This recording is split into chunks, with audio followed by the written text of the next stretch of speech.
extremely fascinated as a human about another intelligent life.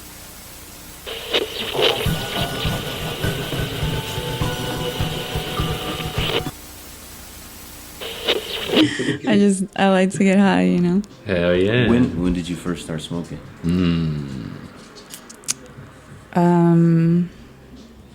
I was really good to not falling into peer pressure. So I was first exposed to cigarettes at 4th grade. Oh, shit. Oh. 2 of my bestest friends' moms were smokers. So, like, they were like, fuck it. And Everybody had some friend with us. I was definitely scared of my dad. I was like, no, I'll be the lookout. But I didn't smoke weed until high school. Yeah. I never smoked a cigarette.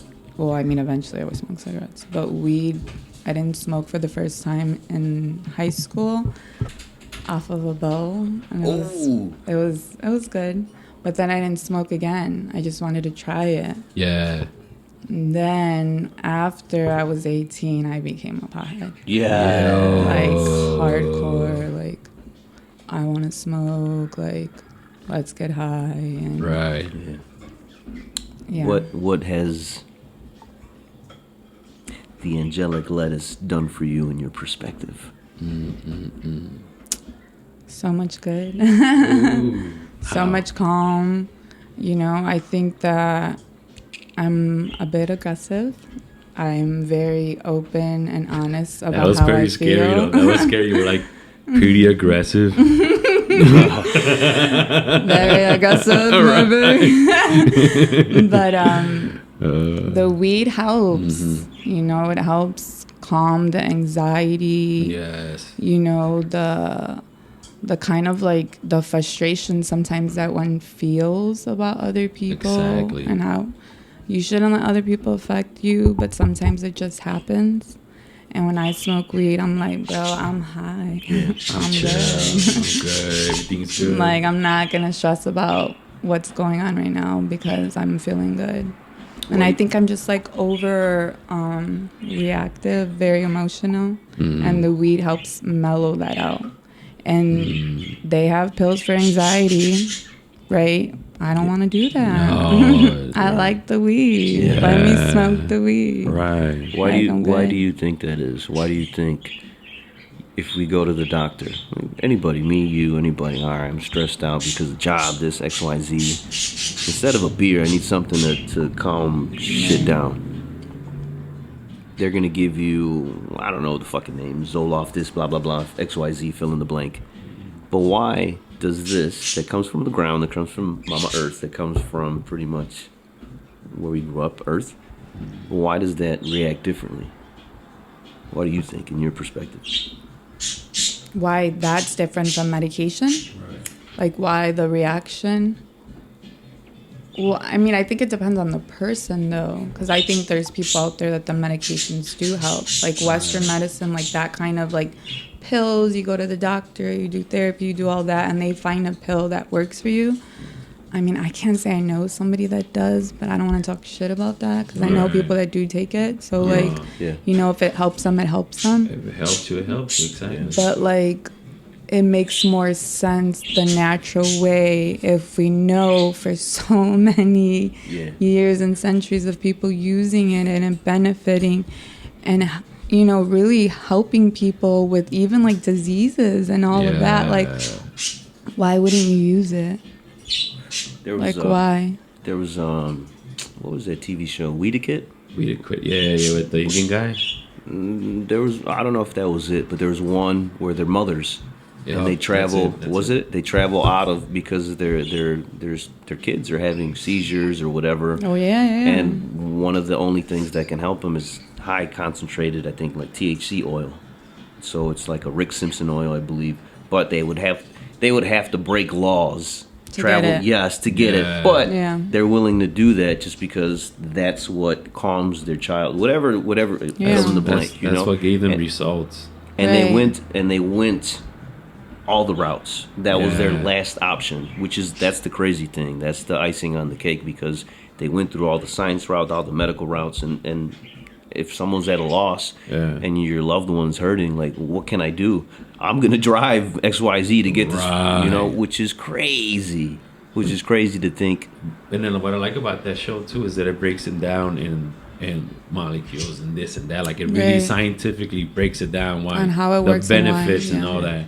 And then like the proof is there science wise. The proof is there by human eye, like human Right. people. Yeah. Like they're going through this stuff.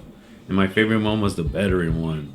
Oh, that one hit because it was just like you see these people that went through this PTSD of facing the war, coming back to this, and then they keep the BA keep getting them pills and pills and pills, and those pills made them someone they weren't, Yeah. and they all lost their families, they lost their kids, they lost this and they lost that just because those pills weren't really helping, and then they started doing weed, and a lot of the veterans were showing a lot of results right away. A lot of them got their family back. It was just like the proof is right there.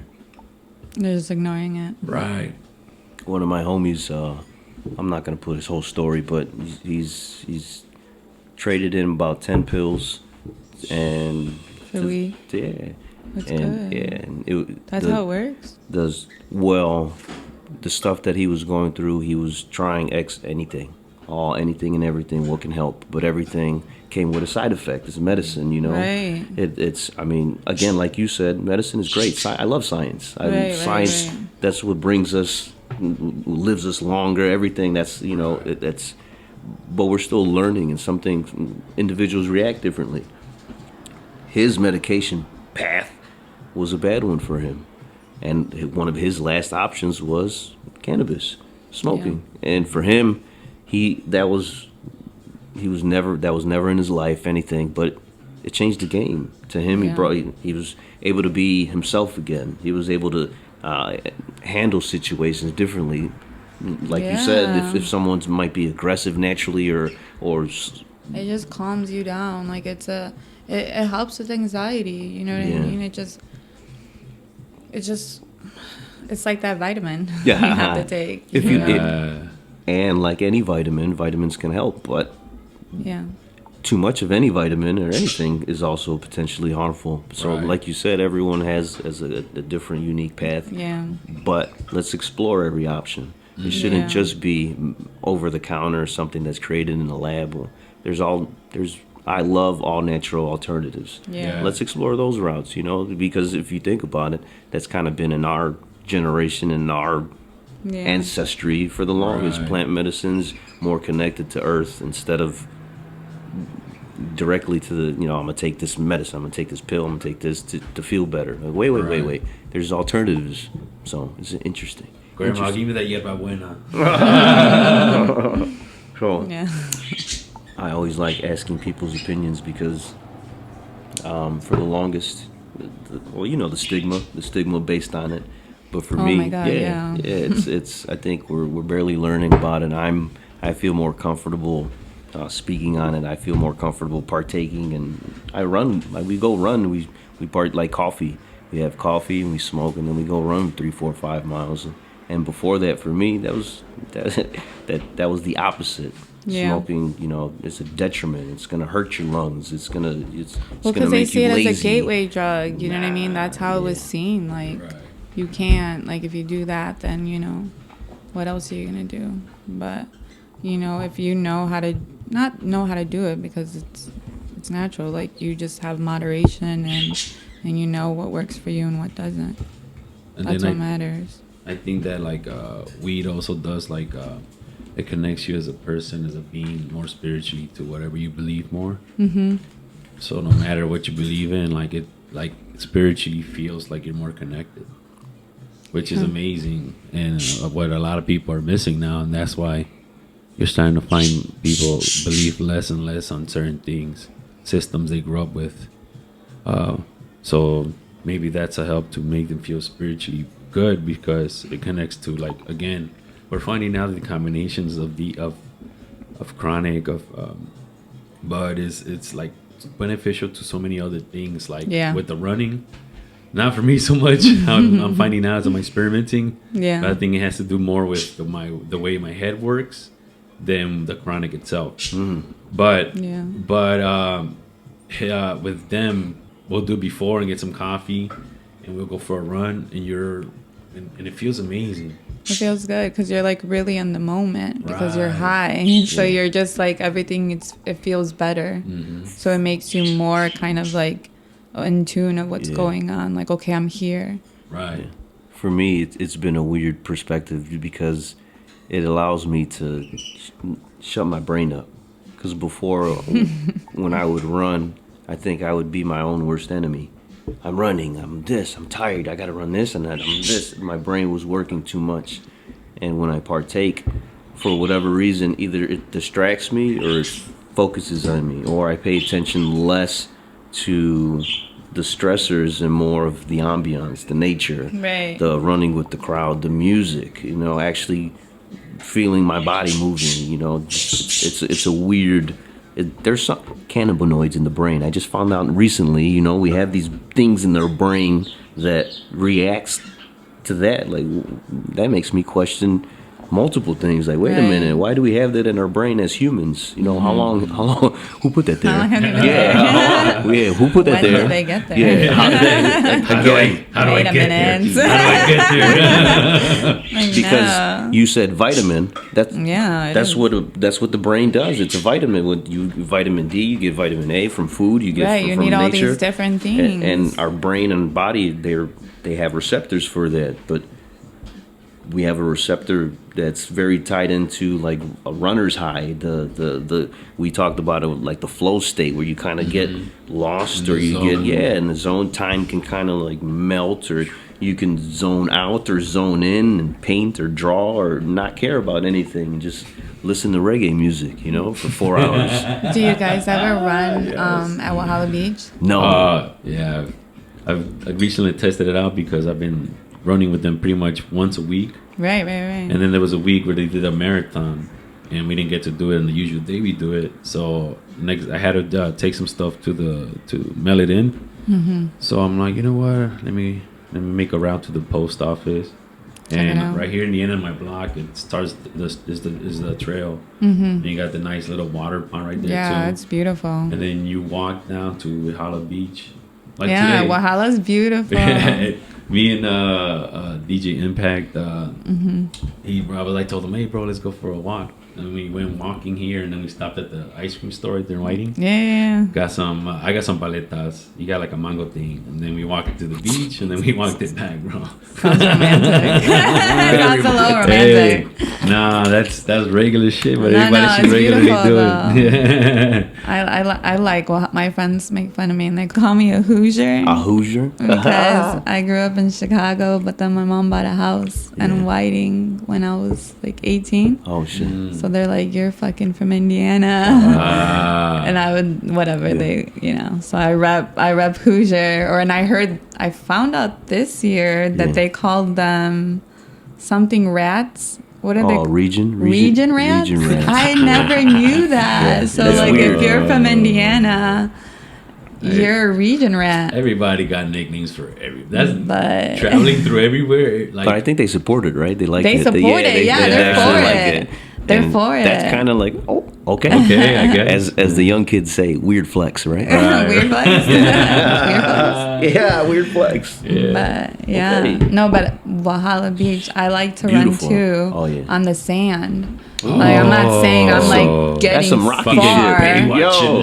but it's better for the legs, the shins, and you're on sand, and Who that's taught how you that? So I used to live in Miami, and I did that in Miami because I always loved to live by the water, and I lived like 2 blocks, 3 blocks from the beach. So Really? that's how I would try to stay in shape is run on the beach, but Yeah. on the sand. So when I moved back, because I came back to Chicago, well, technically Whiting, that's why I'm a Hoosier. But I came back to Indiana, and Walhalla was yours. Yeah, exactly. I know it now. Yeah, so I'm gonna start saying do that. the sand. If you guys you are gotta gonna be do this careful. running thing, do it on the sand. Yeah, it's like beautiful. run.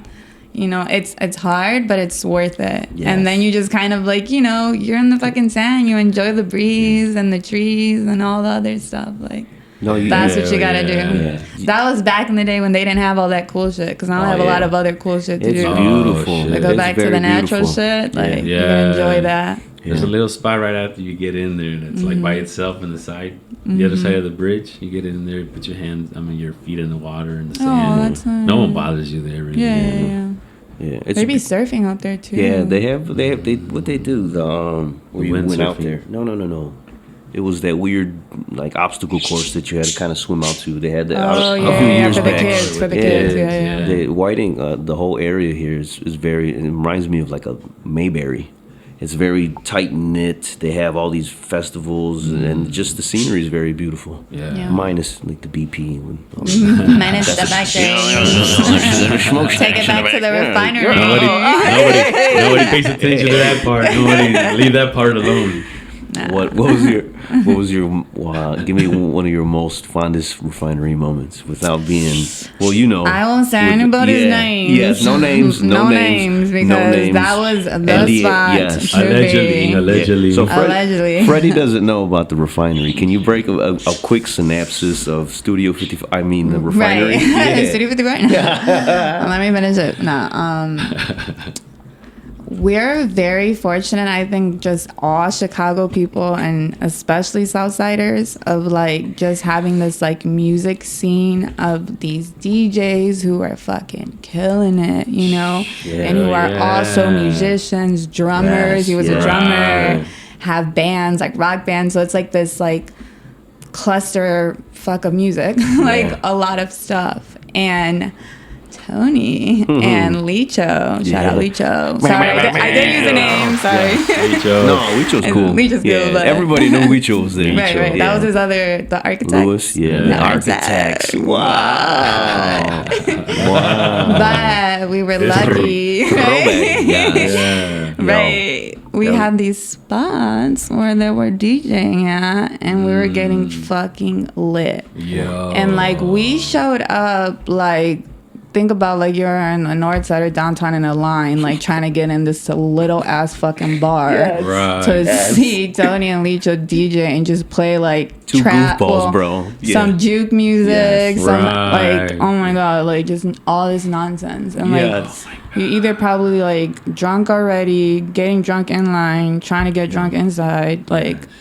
And then, like, it's just, like, all your homies, you know? Some people, you know, coming from this place and you're just cracking up, you know? People got to go here, got to You gotta go recreate there. that shit again. Yeah. Allegedly. Man, I don't know if you can because that was a unique time in space and universe. It was how a everything came a together. short-lived, too. Oh, It was yeah, a high-lived, short, like, 4 you know what I years. mean? Okay, well, that's 4 4 years years. is a good time. Around one Good time that was. Yeah, a good time, not a long time. No, I don't know about the whole thing, but we DJ'd there for about 4 years. But it started. I mean, when we first kind of started, it kind of from the beginning. It was kind of. It was reckless. It was wild. But that's what I'm saying. We got fortunate to be like in this Indiana area, South Chicago, like area of like. Obviously, we crossed over. People from Chicago live in Indiana. People from Indiana, all the people from Indiana really are from Chicago. Hoosiers. The Hoosiers were once Chicagoans. You know, they just were like, "Yo, it's upgraded. cheaper on the other side." That is true. Peace out. Taxes. Like, I'm about to go save me some money. And that's where we're at. But we had these like, little corners, and they got the refinery, and we're just like Damn. blowing that bitch up. Holy Like, shit. you already knew what you were gonna do that Every night. Saturday. Every Saturday. Every Saturday. Every Saturday. It was wild. How old were then- you during those times? I don't remember. There was too much drugs and alcohol. I want to you say might I wasn't remember. old enough. I don't know. Oh, so like during my high school years. When No, was it no, not high actually? school. Where was I old enough? Maybe I Yeah. was old enough. But we It did was a a lot. minute. It was a while. A lot of daytimes. Not as big as what you're No. describing, but it was just like you'll skip school, you go to somebody's house, and I just party Yeah, and daytime drink. parties. Yeah. Yeah, I never. But I that's think I've something been to like different. one daytime Yeah. party, but it was a thing. Yeah. I remember like that's what you guys used to do, like go get Yeah, drunk up at someone's there. houses. Yeah. Like, So No. now reflecting back, you know how Joe, we're learning about all the artists from Matt, everyone. They're all students. We kind of dubbed it. They're student teachers. They're learning and they're teaching at the same time. Right. You know, so for me and Weecho, that was kind of a skill. It was because of Ray Huicho. That was one of Huicho's homies. Oh, so okay. he was an old school DJ. Like he would throw house he parties. taught you guys how to DJ? Yeah, he was like, yo, do you want to learn? That's dope. And that was one of like that caught my interest. Always. Right. I love music always. So I'm like, man, fuck yeah, I'll fucking Yeah. learn. So we would practice, and then that was one of our first like main gigs. Yeah. And that shit blew up. And it was just me and Micho, we took it seriously, but we're still young. We're learning, we're practicing. So all the music was new music, and it was me and him just like, fuck it, let's see what this song does with this song. Let's try this. And everyone was like, yo, that's just amazing. And we were just, you were kids learning, man. You were Joel at church. Yes, yeah, that's pretty much, yes, Oh my yeah, God. that's exactly what it was. Yes. Yeah, Holy shit. We'll plug in that reference. Oh, Yeah. That was our church on Saturday. Right. Yeah. So, and everyone there, the vibes. You know, usually now the South Side could be synonymous with troublesome or bad vibes or going to bars and fights and this. Yeah. But there, every Saturday, Harvey was one of the main dudes. Everyone respected him. Everyone there knew each other. Everyone was there just to have a good. It was just the like a homie vibes. party. Yes. Like everybody was there for each other. Like that you knew you were gonna have a good time. it became towards the end. They literally had lists. Right. They literally had lists and bouncers at the door, and I'm like, what the fuck is this dude? What is going on here? This is wild. Wild. Yeah. People would call and text like, yo, can you get me in? Bet. Like, yo. No, I'm this outside. is a dive bar. Like, just come in, man. No, but it was wild. Yeah, it became wild. That little left turn that we had fun studying and learning became that. It's amazing from the outside perspective to start learning all these different things that everybody used to do growing up. Like there was a lot of bands. Yeah. There was a lot of now DJs, break dancers, artists. I remember the break dancers. To plug it kind of full circle, so Huicho grew up with her brother Flavio, and before me and Huicho were DJing, I was in a band with them. I don't want to say the name because no. Why? Is that a bad name? Yes, bad name. I can't remember the name, but good. okay. I remember one name because it was various names. It was various names, but I'll just we won't say, repeat it. But I was like, damn, which name I can was give it? you. We went by SAR. Yeah, okay, that that's one. We'll say that one. Okay. So That was stupid. But that was the first one. I thought that was not the one. I didn't pick it. Yeah, they brought me on later. So I'm like, oh, I'm cool. Yeah, I'm cool. So it was because I went to school. Because I went to school with Huicho. So Huicho was from the East Side. Yeah. For some reason, he didn't go to Washington. He went to Bowen. Okay. I'm from South Chicago. Yeah, for some reason his mom's like, I want you to play this video game on hard. I mean, instead of going to Washington. Mom, She's a gangster. I still see her, and we still talk. We still talk. She's an amazing woman, man. Yeah. We still talk. I see her because she walks. I've taken her home. I was like, girl, let me take you home. Yeah.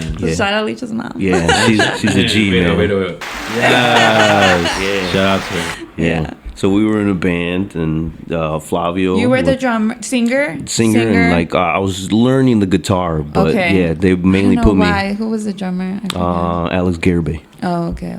Yeah, I think he was our drummer for a while. Okay, yeah. And then we were playing, and there was so much music. Yeah, it was so much music. We were around it. It's just a corner of like so much, and I feel like we were spoiled, and it was a good thing because then you would go to places and you would know their sets, and you would be like, "This fucking sucks. This is pre-recorded." We spoiled people. Like we were spoiled because you knew not that I have like this great taste in music because I don't, but we were surrounded so much by it. I feel like a little heavier maybe than your average area. Right. That like you knew what you liked. And house music. House music Juke, was universal. DJ Ferris. And Huicho would do like the newer, and I would do like the dance or the house or everything. So we blended well. Ooh. Yeah, and it was we had so. That was a nice party.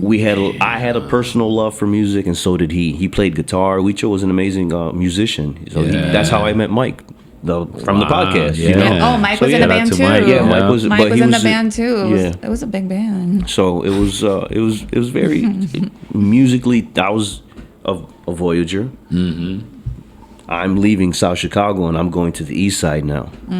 I don't know anybody. Huicho's he's my valet. He's gonna show me around. He's like, yo, this is my guy from, Right. So I learned music and this, and their culture is more rock and alternative. And me, I have a different, and it was just a blending of a learning, and it was just like, oh, the musical scene, amazing. There's so many talented artists that I got introduced to. Still to this day, I know, like, yo, you belong on a CD, you belong on in Hollywood, you belong on the top 10. Dude. Gifted to people. me, extremely gifted, talented. They could pick up anything by ear, boom, boom, boom. Oh my I can't do that shit. I have to grind. But some people have a natural talent that either they build or they have that they can. And to see that, it's amazing. It's amazing.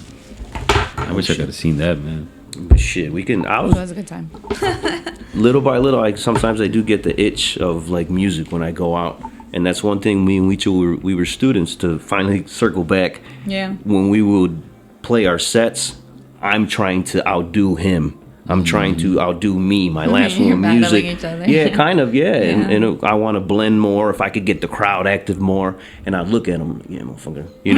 We're still together. You know what I mean? But that's my brother. I want to be a little bit better. I want to challenge him. Yeah. And then we would do that, and people would see that, like, yo, my blend was better. And then, like, what do you mean? And we would, again, student teachers, like, anybody's around us, we're learning music. They know music on a different level, notes and shit like I don't. So coming in as a brand new person, like, okay, how do I learn this? How do I do this? Yeah. It was pretty interesting. So I have a different ear. I have this. So now learning, everyone around us kind of learned. So we can not spoil people. I think we all learn together. Right. We all learn about more music together. So that's why I think it hits with us. Certainly, you put music anywhere in a crowd, and that's the whole crowd's gonna vibe. Everyone's gonna be it's a vitamin almost, right? It's like Back to the vitamin. It reminds me of that episode of The Office when they have a disco. They had a disco in one of the rooms, and everybody went down there to dance. And then the girl that never dances or never shows emotion, she's like this, but her foot's tapping. Meaning it's contagious. It's like, of course. and it comes from ancestry, really, the drumming and everything. Yeah. That's in our system. It's in our blood. It's in our blood. You're ready to move hips and shit. Yeah. Ladies and gentlemen, this is Para Dolor podcast, and today we got a guest that, again, through being out here in the South Chicago Eastside area, I've been hearing the name circulate around, and then you start knowing the person, you start seeing them around now to the where you're going, and then you get to the level where you start talking to the person. So I feel like that connection with you has been happening throughout the times that I meet you. So every time that I meet you more is more like we know each other, and now it's like we're all in a big conversation with people and all that. So it's amazing. But not only that, it's just seeing like the genuine person who you are. Like when people describe you, they describe the genuine, cool person you are, fun person you are. They always speak of you highly, good energies. So it's been amazing to actually see that, like, see it in person while I'm meeting you these different times. So like I remember the last time, which again, the principal, what's her name? The principal from St. Francis. School. Yeah, St. Francis.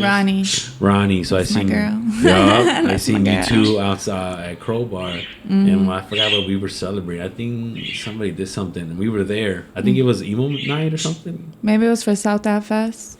Yeah, but it was in Crowbar. It happened after. Yeah, I think because AJ performed at Crowbar. Oh, at the end, yeah. But everybody was there, and I seen you and her, and then these are people that people tell me about, and I really don't see out in the wild. You know, that makes sense. He And said out in the wild. We were. Yeah, because it was like wild. And then I seen you girls just having fun, smiling, dancing, and like it was beautiful. Yeah. So now you start seeing like what people talk about. Right. And then seeing you more often when Steve and all of them shape, and then like just the what you guys have, you're so much a part of it, and the growth family. of the family. It's La familia. and the family is working together to bring the community up, which I love, and there's something that I've gotten from you. Like you're an amazing person for the community. You're always trying to look out. Also, like, I would like to say, like, that's why I don't know, like, if this is how you view it, but personally, sometimes because of the job title, Right. a lot of people don't have very good opinions of it, and they kind of it kind of makes it seem like you're part of it, like somehow, like, people that don't know you really, they're like, oh, well, she works with this person, and they don't like the idea of it, so they kind of put you in a negative place, which I hate. And I don't know if you resonate with that or what, but it sucks for people to kind of like, when they compliment them, and then right away a backhand compliment. No, at first it's like something real good, but then they're like, oh, they work for Invert. Yeah, and it's just like, which sucks, because you're a fucking amazing person. Yeah, but that's why I say it. I don't know if it sucks that is like that, but you're a beautiful person, and that's why I love that you're here, and we're able to talk like you're gonna hear. Like, our conversations are just amazing. They get to know you as a person, and like, maybe next time, like, hey, man, this is Lilly. Forget everything else. I'm Lilly, man. Yeah, you know what I'm saying? sure. Which is, you're an amazing person, and this is Lilly. Thank you. Appreciate it. That is one of Freddie's intros. Thank you for that. It's a natural thing, like you're seeing a chupacabra for the first time, or a Bigfoot. Chupacabra. At first, you're stunned, like, oh my god. At first, you're scared. Your body freezes, like, what's going on here? My body did freeze a little let's bit. See what's going. Where is this going? And you go on a voyage, and let's see how this now goes. we're on the voyage. I'm gonna need another joint. I got one. You guys made it real official. Yes. The intro was very, very, official as fuck. Yeah, man. In the middle. Well, Freddie, I like his perspective because I like that. You know, I'm the outside. Yes, because I think not to like. This is nothing negative. You have an outsider's view, right? A perspective, because he's not from here. Yeah, he's from his own. So he's looking from the outside and like, what's going on here? He has his own version of what we have here. Yeah. So now his voyage is opening up to this and ours, and he's learning. And it's I always like his opinions, and his viewpoint. It's because it's to me it's might be like in science, like, oh, that's the raw data, like that's gonna it's a non-biased information, like let me know how you feel. Let me know how you feel. Well, this is my first podcast.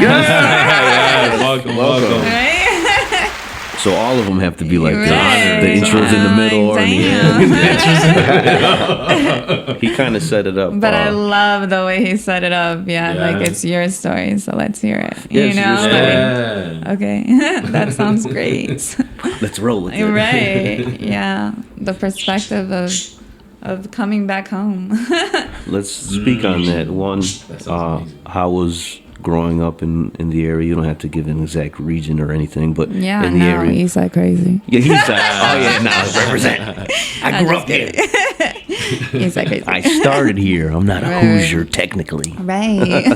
So get your experience of how it was growing up in the area, and then I would love to hear you left. Yeah, I did. And then you came back. Which is interesting. Like, you left Miami? Question mark. Yeah. But no, I would love to your again perspectives and learning. So. Yeah. Definitely grew up in the East Side. Super fortunate growing up. Came from a 2-parent household, so I lived right across the street from Jane Addams. Beautiful. That's luck, to be able to live across the street from a grammar school. I did go to Gallisto. Shout out Gallisto. I went there first and then Jane Addams. Yeah. But I love the East Side. Jane Addams was dope. I met all my friends that I'm still friends with till this day. I can't name them all, but I'm still friends with them. Yeah. So I feel like the community is very united, and like, they were, well, back then, because we're a little angry right now. We're gonna be honest, but You know, it was a tight-knit community with events, family, you know, just the culture. Everything was there, and it's still there. And it was, I love being from here, you know. I love everything that we've all experienced. The good, the bad, and the ugly. They all exist. They have to exist together. It's like a beautiful movie, you know? Right. It's like, the bad kind of makes it good in a weird way. Right. Yes. Like, it kind of has to be there. You know, I always feel like there's always a negative with a positive. Yeah. If something's shitty, find something good out of it, because there has to be a positive. That's all. They work hand in hand together, you know? But, yeah, I was lucky during high school, and I lived with my sister. So I lived like in downtown. I lived in the north side. Oh, wow. So I got to really like enjoy Chicago really young, really early. Wow, that's amazing. I moved out when I was 16. Wow. So I was like, peace out. I'm not out here. Going to the north side. Yeah. Well, no, I first went to my grandma's house. No. Oh, okay. Stayed on the south side. Went back to my roots to Callisto. Yeah. And went over there. But I would live with my sister in the summers. Oh, nice.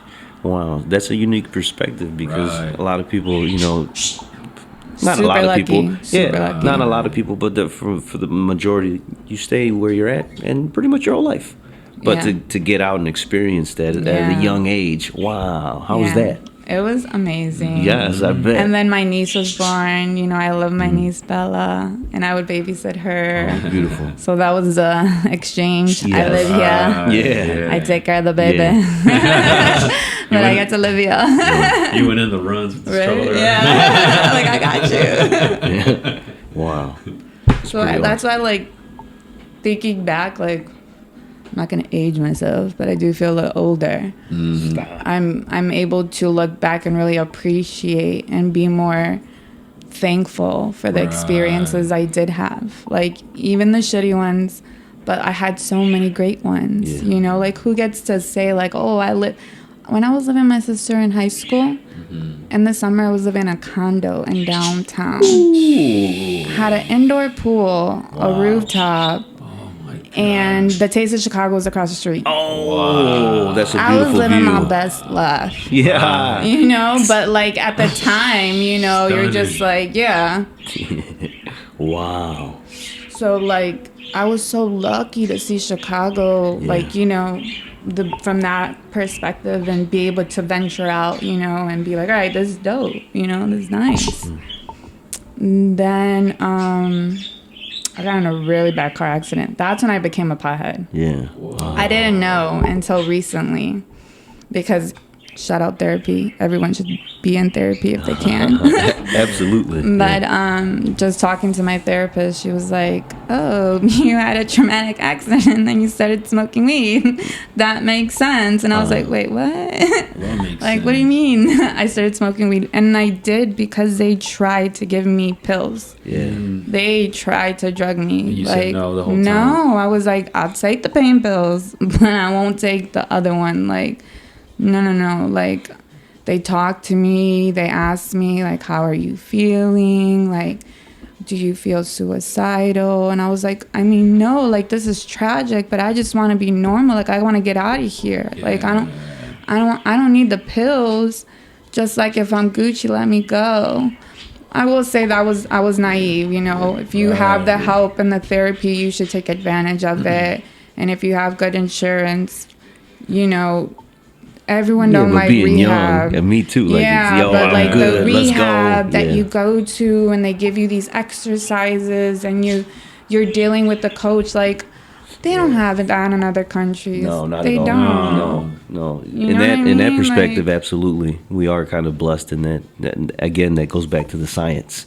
Like, we have that modern science, or those capabilities. Right. We have those options available to rebuild people. Yes, absolutely. To rebuild people. And again, they should be utilized. Anything, all routes. I just think our how we grew up affected that kind of decision making too. Like, our parents, they were better. Like, no, I don't need no help. No, I don't need this. Oh yeah. So that stays in our brain. That's deeply ingrained. When somebody's asking for help, even something personal, like, nope. I don't need you. I got it.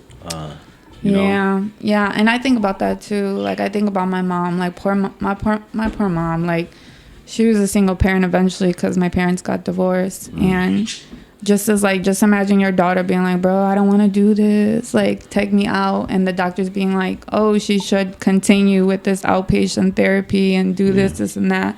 And she's like, my daughter don't want to be here. Yeah. What am I supposed? I was 18. I was old enough to, but since my shit was real extreme, they needed to speak to her, you know, and like kind of be like, hey, like, you know, this, that, and the other. So that's where we really played a role, and I didn't know, because after that I did become a pothead, because obviously I did experience something so traumatic, and that affected me, that I was like, I need the calm, you know, like, I guess now I do have anxiety, and I didn't know that that's what it was from that, you know, and from other things, of course, but like, absolutely, I didn't realize that that's how I was at that age. Well, I feel for me, I can only speak for myself. At that age, you're trying to figure out stuff, right? And you're just kind of like, this works, so I'm gonna keep doing this because it's helping me. Yeah. And that's how it was with weed. It helped. Absolutely. Wow. You know, but wow. That's powerful, man. That's powerful. That's man. A lot of people, like you said, need very professional help to get through that. So for you to find your own way and then actually find the benefits of chronic and how it helped you out, like it's amazing. Or in a different way, or in a different universe, you know, what if they would giving you pills, you know? Right. My question would, do you think you would be the same person if you're from a very young age, you have this medication that, again, I love science. Science is cool, but anything you put in your body, you're going to have a reaction to it. Everything. Right. So if this medication, certain side effects come attached to it, and you introduce at the very young age when the body's still developing, you know, that could have multiple weird effects. Maybe personality, body, this, that, and again, I think we're still learning as humans how that affects. Shout out Flavio, I will say. I won't say the details. He knows the Shout story. Out Flav. But I remember DJ when Red Cloud. Really? That's his name? Yes. Sorry to interrupt you, but DJ Red Cloud. We need that button. But I remember when they were trying to get me on the medication, he had advised me not to. Wow. And he don't even remember that. Really? He's like, he was what? probably high, and I was too. like, don't be acting like you don't remember. He's but a he good was dude, like, man. no, you don't need that. Don't do that. You know what I mean? Like, no, kind of thing. And I was just like, okay. And it's cool because the thing for me is like, you didn't lose your smile. Like, when you're around people, it shows like when you're having a good time. So everybody smiles and everybody has a genuine happiness to them. Yeah. And as long as you keep that, that's amazing. And I see a lot of times prescription drugs like kind of erase that from people. Yeah. And it's sad. It's like it makes them numb inside. Yeah. Like it helps you kind of forget about it, get over it, but like it really affects something else that you're taking a risk on fucking even putting your foot in it, you know? Yeah. Like you found a natural thing to do, and it's amazing because look at you. Right. I'm good. Yeah. You're Gucci. Yeah, I'm Gucci. Well, the perspective that popped in my brain right now was not only like a physical effect, but the mental, because like you said, it brought on anxiety. But if you break it down, it's a form of like you went through a traumatic incident, and anyone going through any traumatic incident, now the bubble pops up of PTSD, and now that opens up another bubble, and everyone's individualized. Right. So it's pretty unique to see. Not unique. It's pretty wild to see. Again, how that plant that, for me, in my perspective, this was always viewed as bad. It's gonna make you not productive. You're gonna be lazy. You're gonna a gateway drug. You're gonna mess your life up. Wait a minute. Now this is helping on a deep mental level of the brain. You're dealing with PTSD, and those are heavy words, you know. Yeah. And if that could help in any way, shape, or form, like, yo, Why not? Yes, why not? Why not? Yeah. And I think now they're doing research on it. The doors are open, so we're about to have some wild few rides in the next. Right. Yeah, they're open. They're legalizing mushrooms for. And, Yeah, that's another one. Like, that's a huge MDMA. thing. That's important There's multiple too. forms of therapy, and they're not, they. Back in the day, they're party drugs, but people, if you actually talk to them, like, no, I feel connected to everything, the music and it you like and opens up dancing. another channel Yes, in you. yo. Like, You're a frequency Yes. word, man. right. Or if you go for mushrooms, they go back thousands of years, you know. So wait a minute. So now they have these Ancient. now, which is cool. What was the lady's name? Maria. Sabina? Yeah. Sabina? Yeah, she She was using all of that to heal. She was a healer. Yep. Always healing. People would from all over the world would come and see her. Yeah, it was And crazy. that's how she healed them. She was a shaman. She would come and she would chop it up with you, and she's gonna commune Right. mushrooms. I'm gonna clean. Yeah, I'm gonna help. clear your soul. Yeah, which is wild. She's a doctor, but she's using nature. Nature is her medicine. It's Yeah. wild. Mama Earth. Yes, that's like Yeah. movie shit. Like, wait a minute, this is true. You could go, Yeah. you could go to some lady in Mexico in the mountains, and she can help cure, you. cure She your can cure depression, you, yeah. cure your. And these are rock stars with millions of dollars. I'm depressed. I'm gonna go down and fix myself, or I'm gonna go find myself, or whatever Right. the XYZ, which is Yeah. wild. It's crazy to see the PTSD, the science, and now it's blending. Like, For sure. As I'm watching, as it's occurring, and wow, it's a wild time to be alive. And I love seeing the switch between like the people around me as far as friends or even family members or whatever, compared to my growing up as kids. All the dads or the uncles and everybody, they all drank. Oh yeah, drinking is got natural, fucked man. A lot of Yeah. drinking. And those a lot. drinking Drinking and brought you all tortillas. kinds of fucking shit going, all kinds of fucking energies and shit. Yeah. Yeah. And now I'm seeing more friends that are stoners. Yeah. Yeah. More friends, more family members, more Yeah. like that's more their thing, Yeah. or somehow something that balances out compared to back then. All they had is alcohol. Right. And Too I'm much alcohol, yeah, too. I love seeing that just and shit. Too Like much. that. Yeah. Yeah, it's different. Someone being very high or very drunk. Right. That's I'd go for the very high crowd. Yeah. Yeah. Now I don't know if it's just age or whatever. It's just Right. experiences. For me, I have I don't know, preference or difference or whatever. Yeah. It's No, yeah. I mean, if you're too high, you're like asleep. Yeah. Like, what's gonna happen? Ain't Or causing you're no like, you damage. took an edible and you're too high, you're vomiting. That's happened to me, you know? Like, not anything happening to you, you know? Yeah, I think everybody's gone through that. Yeah, it's like the worst feeling. Yeah. Don't mix it with alcohol. Also from me, moving to another state. Yeah. Coming back out here. I love that your area code was a different place. Yeah. Because that's how mine's is. So Oh, for I real? always get the question. And I was Like- excited to be able to ask, I see your area code. Because I always get asked that. Oh, nice. Yeah, and it's amazing because you get to fucking go somewhere else and kind of like a reset of living. Yeah. You're like, Yeah. whoa, I gotta find a new way of living Yeah. in this place. Just start over. New people, new news, Mm-hmm. new routes, new everything. And then so you adjust and then you start becoming, as a person, you start opening up more. To Yeah. me, that's what happened. Like, I You get started to find opening up yourself. more. Yeah, you find yourself and you go through a lot of voyages with those things Yeah. too. Yeah. Because there's a lot of ups and downs moving to another state. Yeah. And then from there, coming back. And not only that, you still travel. Yeah. You still travel around. Like, that's something amazing that I always advise people to do. Yeah. Like, get out there, like, and if you can afford it, just fucking drive. Take a day off and drive for like a 5 hours somewhere. And then I haven't done that. I want to do that. Do it. yeah. I always say my first job is traveling, and my second job pays for it. Oh, I gotta write that down. That's my first job. First job. I love to travel. Travel. That's amazing. What's been the most beautiful place you've been at? Hold it up. It's so funny because I feel like I had this drunken conversation at Crowbar about this. Because we were talking. I think they asked me something like that. Yeah. And I'll give you the same response because You remember it, so it was mean good. Yeah, it's like a speech. Right.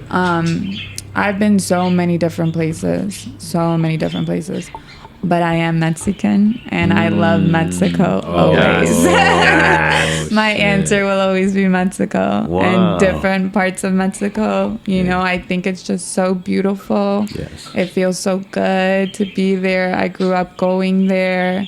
So I just think it's a beautiful country, you know? And I think that's the most beautifulest place I've ever been. Wow. That's a beautiful answer. Yeah. Yeah. You feel like Mine was worse though when I was drunk. It wasn't really like that actually. But I was like, I'm a version, beaner, I'm Mexican, I love Mexico. But That's the crowbar. that's a crowbar answer. But yeah, I love Mexico. Yeah, beautiful. I really do. It's full of culture and just It is. the scenery as well. Like amazing. Whoa. Yeah. And if you think about it, how long have people been living there? Right. Thousands of years, right? I don't know how long, maybe. Right. But it's amazing. Longer to see. than us. Yeah, it's longer Yeah. than us, and just that. Wow, we get to experience this right now. So living close. this. It's our neighbor. It's our neighbor. And that's depending on your nationality, but that's kind of where we came from. Like, oh, that's the motherland, or that's where the culture comes from. That's where everything. Whoa, it's crazy to see it. Like, whoa. And that's what I love about the Jaguar East Paw. Side, to bring it back, because you feel the culture of being Mexican. You know you can go to Cienega, shout out. Yeah. Yeah. But exactly, but you know you have that culture right at your fingertips. You can go to 26th Street, you know what I mean? Get what you got to get. We grew up there in Little Village. We were always there for every baptism, communion, quinceañera. The church. Yeah, like everything you were going to get there, you know, and it's just being a Southsider. The dresses for the fucking quinceañeras and the bautizos and the comuniones. I definitely got my quinceañera dress there. Yeah. But I lost where we were at. Hit the button. Wait, I was like, That happens all the time. I was like, what were There we you talking go. about? Yes. We were at travel. Oh, we're going, traveling. Sorry, Yes. yeah, No, we're traveling. good. We got it. Yeah. I moved to Miami and you moved to Tennessee. Yeah. Nashville, Tennessee. Yeah. Wow, yeah. but I got to visit it as a kid because my cousin that I grew up with here in Nice. Chicago, they moved out when he was like 8. Must have been like 9 or 10. And then so for like 3 summers I went over there and stayed for like a full summer. Nice. And then so I got to love the place. You wanted to come back. I told them as soon as I turned 18 I'm gonna come here. Wow. Yeah, but I didn't go there till I was 21 or something like that. But still, I ended up over there. Wow, that's awesome. I went to Miami for the first time. My dad took me and my little brother, and I thought it was beautiful. We stayed by like Little Havana, and we were, in Calle Ocho, and it was just so like the culture and it's like a little Latin country, know. Yeah. And I remember I came back with my sister, and when I came back with my sister, I was like, that's it. I'm moving. I'm done. Yo, just like that. I knew like 2 people. Yeah. And I was like, I'm moving to Miami. That's all it takes. Yeah. Wow. That takes guts. Yeah. It was awesome. Wow. Yeah. How long did you stay there? I was there for over a year. Almost Nice. like a year and a half. Wow. I would have stayed longer. And I That's would a go lot. back if I could. Yeah. Yeah. You still like? I mean. Oh, I go. Yeah. Yeah. Like it's like I have to go. I used to go at least January or February. I'm a little late this year. I'm gonna go at the end of April, but I still got friends there and people that I love, and I always go back. And to me, one of the perfect things of having friends in other states is the free room. Yeah. Because it makes you jump for the idea more. Oh my god. And then the craziest thing is that they love the idea because now they get to go out with their boy and chill with your boy all day and shit. Yeah. And they're like, stay, eat the couch, it's good, come on. And now they get to create something with me where they live, which a lot of times they really don't because that's pretty normal to them. Right. So it's something like us that we take for granted in this situation, like going downtown, like you could do that shit every day, but Yeah. I don't really do it too much. Yeah. And you can take the bus there too. Yeah. Right, but when 20 somebody cents. comes to visit from somewhere, it's like, let's go downtown. Let me Yeah. show you downtown. Yeah. You know. Yeah, it's true. But so that's the only place you've moved out as far as living there. Miami, yeah. And it was, I really liked it because I live close to the beach, and that was important. I like being, I'm a Cancer, I'm a water baby, You're a water baby. so I like to be by the water. When I was out there, I was every place we went to, I'd listen to the DJ, Yeah, and I'm like, man, that music scene's very different. better than this fool. It's If I can very land a gig different. here, I would kill I it. can move here. Yeah. Because if you get a residency, Yeah, like yeah, yeah. You get that's some money. it's a whole different scene. It's a always huge scene It's a there. huge. It's you can Monday, Tuesday, Wednesday, Thursday, Friday. You can pretty much, and they pay pretty well because the whole area is Yeah, That's it what's depends popping where over you're there, at, man. Yeah. yeah. So I was, man, every time I go, I'm like, man, I The never weather's made that. just so beautiful. Beautiful. Like, Beautiful. yeah. But then it has your spot, like, they got a 24/7 days a week strip club Yeah. Oh shit. with a rooftop. That was my spot. Damn. I'm just kidding. I'm a platinum member. Space. Right. Space. I is gotta a- go back. Space is a place that opens like Friday and doesn't close till like Sunday. Wow. And you're there like last time I went. My friend was like, because you stay with your friend, you know, and she Right. like never goes out either. Exactly, And it was this girl's yeah. birthday, and they went to dinner, but like dinners out there is like clubs, like Yeah. it's kind of dinner. Then there's a DJ Right. and everyone's dancing. I didn't go because I was like, fuck that, I'm tired. I was just smoking weed at her Yeah. place. She gets back, she was like a little tipsy, and I'm like, oh shit, you drinking? And she's like, we're gonna take a nap, and I was like, okay, because that's what you do. You take a nap. Yeah. You wake up at 4 a.m, and Go then back you go to out. Space. Wow. Yes, and then we saw Diplo. He DJ'd, Oh, and I'm like, DJ. so this is why Wow. we're here. 4 in the and he morning. didn't probably go on Yes. till like who knows, probably like 5 or something. Yeah. So like you're there for that, Yes. and it's like you go home to take a nap, and you put an alarm on your just to phone. come back right out. And It's a go different on. life. I never had to do that when I lived there because I always worked, and then from work I went to the place, Wow. you know, to Space. Yeah. But yeah, like let's take a nap. The experience. It's Wow. a To live that, crazy man. yeah, it's a crazy place. It's fun, but it's wild. That's like the Wild West. Well, Yeah. that's why it's very popular. Everybody goes Right. to fucking Yeah. Man. Southwest fucking has like a bunch of Miami flights, bro. Everybody goes, and they make it cheap so they could go. Hell Oh, yeah! yeah. And now Southwest, they man. fly out of O'Hare. Ooh. Right, so O'Hare too. There's options. O'Hare's more Yeah. more of a good shot. Yeah, Wow. yeah. I enjoy to travel. I was like, I could tell you everything about Southwest, and you work Wow. for Southwest too. Yeah. Yeah. He's the one that loses your bags. No, I'm just kidding. I'm just kidding. I'm just kidding. I'm just Fuck kidding. that, Betty. Nah, That was you, motherfucker.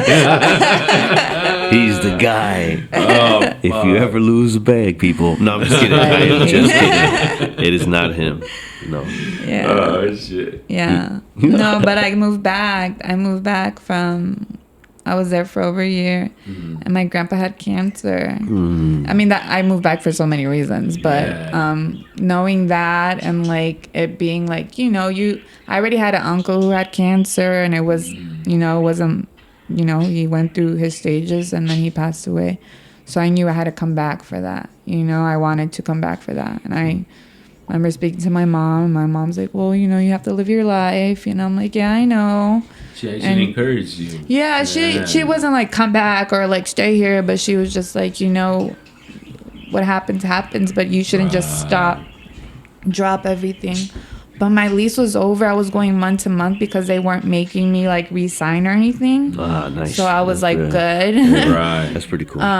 But I was just like, it was great, but I had learn, failed, Yeah. repeat, like, you know, kind of thing, and had made so many connections. And I'm in the industry, you know, I was a bartender for 10 years, You know, I started in Chicago. I said, I'm gonna go do this in Miami. But I went hard in Miami. Like I did like 3 openings. Is there like a video where they shows you where you're like, it was dope, you know, and the people that trained me were awesome. You know what I mean? I got great opportunities, you know, because I'm a Mexican, you know, I can do it. Yes. So You can do it. Yeah, it was a good time. Yeah. But I had done all that, and I was just like, okay, I can go back home now, you know, especially because this is going on. right. And I made sure to be there. Like, I was like his night caretaker. Like, I slept over at my grandma's house and made sure he was good and did the night shift, you know. Yeah. Wow. And I, you know, lived he fought for like 3-4 years or maybe less, but around that time, you know what I mean. But I'm happy it was worth it. Yeah. It was worth it. That's awesome, man. You did the right thing. Yeah. Now you feel balanced. Like Yeah. if you would have stayed there, I don't think you would have been in a. Yeah, exactly. That was the right decision. And then it feels good to come back home because home is home. You know, and then you experience what you experience and you want to bring it back home. You want people to understand, to travel. Right. It's okay to leave and to come back. And to come back. Like, don't be afraid. Like, there's so much more out there. You know, so much more to see. And I just hope that everyone can travel one day and be able to see places they've never seen. Yes, definitely. I think it gives you a unique perspective. For me, you learn a lot. You learn cultures. You learn this, and it's an experience. And like a video game, you earn experience points, and bloop, and you level up in different ways. That was my education. Was it? I'm a college dropout. You're Kanye. I wear my bad. I am a Kanye. I wear my bad trout. Yeah, I was like, nah. Yeah. I do enjoy community college because I got to do and take what I wanted, and I knew what I wanted to do. I wanted to do business management. Yeah. You know, minor in was it like Spanish? I don't even remember. Language, some shit, right? So, you know, I took all the business classes I wasn't supposed to be taking. But, you know, like, I took what I wanted to learn. Nice. What did I want to learn about? Okay, if it's open and I can take it, I'm taking it. What did you want to learn about? Why business? Because my parents made me work at 11 years old. I've been working since I was 11. Typical. Typical Mexicans. I've been working since 11. Child labor. Yes, it That was is child best. labor. I was That just is gonna best. say it's probably like not handy. It's probably like laborers, some type. Yeah. Okay. It was a flea market, un puesto, a vender, Yeah. every Saturday and Sunday. Which one? Swamporama, Alsip. Alsip. Yeah, that was our parents sent us away to Mexico for like maybe like a month. We went to, my dad's from Talte, so we went to Taltenango, and they sent me, my sister, and my brother. I think it was before Fabian was born, or maybe Fabian was a baby, so he probably didn't go. And we came back. My mom's like, we have a business and we named it after you. And I was like, oh, really? It was called Lily's Fashion Place. Oh, But then they're like, and now you have to work every weekend. I was like, wait, what? No. Like, that's not cool. But it was fun. It was You got you. an experience, you know, doing inventory, products, what sells, how to sell, pricing, you know, packing, unpacking, display, like. Well, you get to learn that that's something very common to like mom and pop shops. They own. Yeah. They own it. All the Your kids kids and have to everybody. work. Yeah, all the kids work. Right. Yeah. So it was a good experience to be able to work that young, that I knew that I was like, okay, well, I'm a businesswoman, you know, like that let's get mentality. the business together because it's not working out.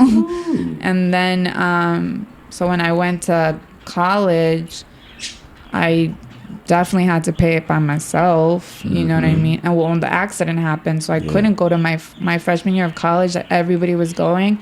I got in my accident, so they had to pull me out of school. Well, it's not like I was in school, but like the semester was starting, and get the money back and show proof like, yo, she's like in the hospital, like she's not gonna come out. Like, So while everyone's starting their freshman year of college, I got in my car accident. Wow. So I couldn't go. So it sucked, but that's what happened. And that's really like that Kanye shit, bro. He got an accident. Dude, The and Wire he went, was "Oh, on wow." during that time, and that was my song. Yeah, you were in there with tears with your CD player. Yes, like, exactly. Like, I am Kanye. Like, for sure. Wow. That's amazing, man. Yeah. Wow. And then you came back, and you have this, like Freddie said, to bounce off of that, a sense of community. Where did that come from? Where did that come from? Because business is business, and Where did business the community is usually come from? Yes. Where did the word? So I would have to say just like family. You know what I mean? Like my whole coming back home, my family was still on the east side. So I had that community of people. And then, like I was saying earlier, like I went to Jane Addams. Like that was community, you know. Miss Garza, shout out Miss Garza. Oh, like yes. I know she's Alderwoman Garza, but she's Miss Garza to me. You know what I mean? Like it was just always this community of watching out for each other and wanting the best for each other and to protect each other. And when you go outside of your community and you see what's out there, you want to come back. And you want to tell them. Right. And you also want them to be like, let's better ourselves. Like, let's like, you know, unite. Like, actually, I have my sweater. Where? Oh. So when I came back from Miami, taking care of my grandpa and just like, having to rebuild myself, coming back home. Physically, mentally. Yeah, physically and mentally. Like, Yikes. all of that. Because I was just like, yo, like, I got to go back, you know? And taking care of him and just seeing him, like he's from this neighborhood, he has cancer, he worked for the steel mills, like, you know what I mean, he worked for a gas station, his education was like, I think like 3rd grade. You know what I mean, he did a lot for his family. So being so close to that and having this like new vision of life, you feel like I need to do something. I need to make this aware. You know what I mean? Like, so aware stands for always welcoming a rebuilding experience. Because I think we have to rebuild ourselves. You know, we want to point out like, you got to do this. Like, what do you got to do? Right? What do we have to do as individuals to better ourselves? And when I came back home, I had to rebuild myself. And I had a hope that my grandpa could make it. I was trying to rebuild him, you know?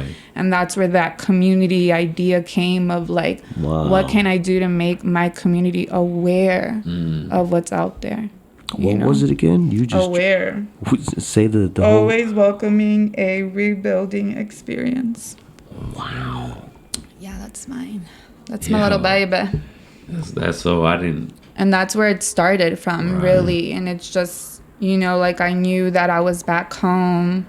What are we going to do? You know, how are we going to better ourselves? And, you know, being with my family, we were so close because, you know, we were losing, you know, the head honcho, you know. He was passing away and, you know, it was a sad moment, but we had to lean on each other. And I feel like as a community, that's what we do, or at least need to learn to do, is to lean on each other and understand that we both have the same story. You know, like the struggle might not be the same. I get it. Like everyone has different struggles, but we're all going through the same thing. We all come from this root of the tree, you know, like we're so much more alike than we realize. So that's where that community mentality came from when I came back home. Wow. You know, and then being in the bartending community, that's a community in itself. You know, just the love and the experience and the relationships you make, you know, and the liquor, I know liquor's not the greatest thing, but it tastes good. And there's cocktails and like, you know, and tequila. I love tequila. Everybody knows I love tequila. Like, alcohol makes people therapists. So either you're drinking it and you're the therapist, or your buddy's drinking it and you become the therapist. Right. But alcohol always makes somebody a therapist. You got to hear him out. And so as a bartender, I feel like you go through a lot of people's emotions. And just, so much. A roller coaster of ups and downs, and you're like, oh shit. Yeah. Yeah, Wow. that was an experience, but it was a great one. Wow. Yeah. Yeah. It was like that's why like it shapes you for community, because people come up to you and they open up. Even at the Invert, I love that. Yeah. Being able to speak to my community and they open up to you and they let you know what's going on, and you see the trauma that everyone's going through and facing and trying the struggles, and you're just like, I want to help. Like, how does that impact you, hearing that, other people's struggles? Because you mentioned Sue Garza. She's, from my perspective, again, she's one of those beacons of light and hope that pushed these certain values and brought art in this, and it had amazing positive benefits. And we're seeing that now, and we see the environmental issues as well. Like it's a uphill battle. So for you, how do you view that? Like, I mean, it's hard because there's so many views and experiences that everybody's going through, and it's this fight or flight mode, and everyone's on fight mode right now. Yeah. And it's so sad that we need to be more of a listening ear to each other and be able to have those conversations, and growing up, Ms. Garza was all about commodity. Everybody was always at her house and her pool, like she was that glue. And that's why she was older woman, and that's why she got in that position. And, people are going to make mistakes and they're going to make big strides and big successes that you're not going to talk about. You know what I mean? There's both, It's a heavy, heavy responsibility. Absolutely. And our community has gone through so much. And it's like we need to admit that we're all, well, not admit, I guess that's not the word, but it's traumatic. Yes, it's another form of trauma. Yes, absolutely. It's so much trauma. How do we get past that trauma? How do we have a conversation and not scream at each other? Yeah. And not say hurtful things. Yeah, absolutely. Like, that's deeply ingrained, not only from us, but from the parents and before, and this and that. Right. And again, we're learning about that, which is wild. I forgot where we were and what my question. I asked you, we were talking about something, and you said trauma, and I said, you gave me the answer that I was kind of looking for. And it was my personal journey of like the fitness journey that I took. Yeah. Coming back and working in my area. Right. It became more of, I'm not a fitness instructor, I'm a therapist. Right. And I'm like, wait a minute, what's going on here? Yeah. And for my stance, I was like, yo, there's a lot to unpack here. And me digging deeper, like, I want to help people. Like, if someone comes to me, like, in my head, I'm going to earn my money. Yeah. All right, I'm going to help you. I'm going to make sure. Yeah, if this is what it is. Yes. Yeah. And me learning as a student of the game of fitness and everything, it's the body and mind are connected. Yeah. And it comes out in many different ways. And oh, shit, time out. That's a lot. It's a lot of energy. It's a lot of unpacking. There's books about the body keeps score, everything. There's so many learns. Yes. Oh, yes. I recommend that. I'll send you the link. Yeah. Send it to me. So there's studies about just not only like physical, but it becomes, when people start working out, that it like stretching, yoga. Let me pull something up real quick. It. I do yoga. I try to do it daily. That's a big thing. Yeah. Wow. I enjoy it. That's a form of meditation. So. Yeah. That's what I really need to learn, and, be able to meditate. My yoga teacher would say, the issues are in the tissues. And I said, whoa. That's me learning as a student. I didn't go to... I went to my collegiate level, but me learning is me self-taught learning, and for me to see the mind-body connection was amazing. It was crazy, and it's tied into the environment. It's tied into the soil. It's tied into to coming from, like, talking to Cosmo, anyone, the immigration, leaving Mexico to wherever, and then working working at a very young age till the very end of your life to make sure you are fed and your family's fed. Yeah. That certain, whatever it is, characteristics are ingrained, good and bad, you know? Right. And I think the younger generations are starting to learn to balance that.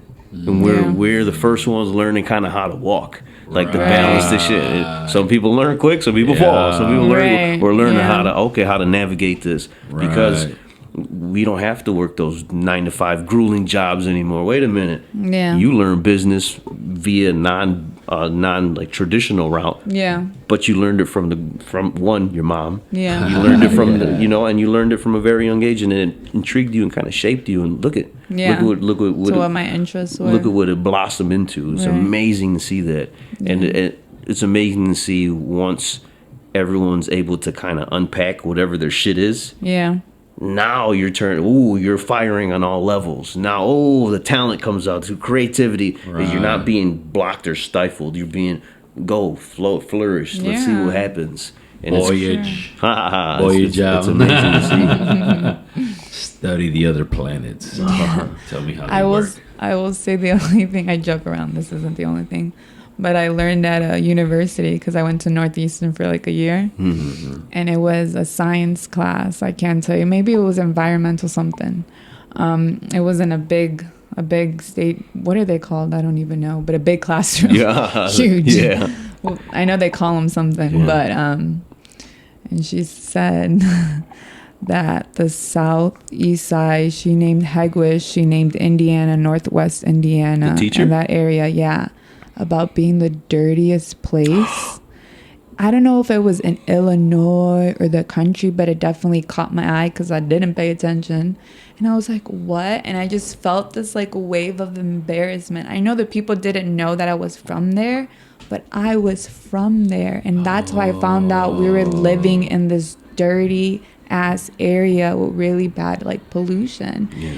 And that it wasn't safe where we were at. No. And and then you find out about the movements that are going on already in the neighborhood and the people that are fighting for clean air for us, and getting these factories or these industries of the dirty pollution that they were doing to not be doing this and not be harming us. But that was how I had found out. That's how I did not realize, in my little world in class. And I'm like, shit. And I think, how crazy is that? Yeah. And I think a lot of people are going to learn that perspective you got from school. Right. Through Stephen Wash's documentary. Right. Oh, absolutely. Where they get to know every little what was detail. going We about to blow on. that motherfucker up. That like, deserves HBO attention because, again, that'll put a spotlight on something like, we have the air, the soil, the water, and we're still somehow surviving. Right. To me, that's an amazing story. Right. We talked about the talent here. Look at what... Through everything, look at still what we have.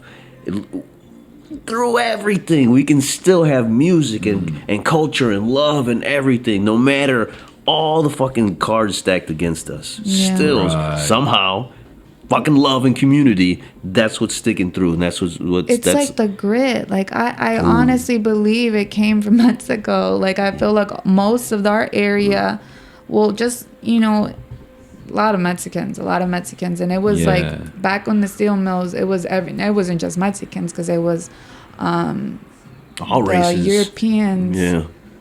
I had a friend in school who was Serbians. We have a Serbian church in the East Side. Damn. So it was all those people with that grit of wanting to fight for their right to be here and to be able to survive. Yeah. And it's like we were past that. They passed that on to us. Right. And it's a part of us.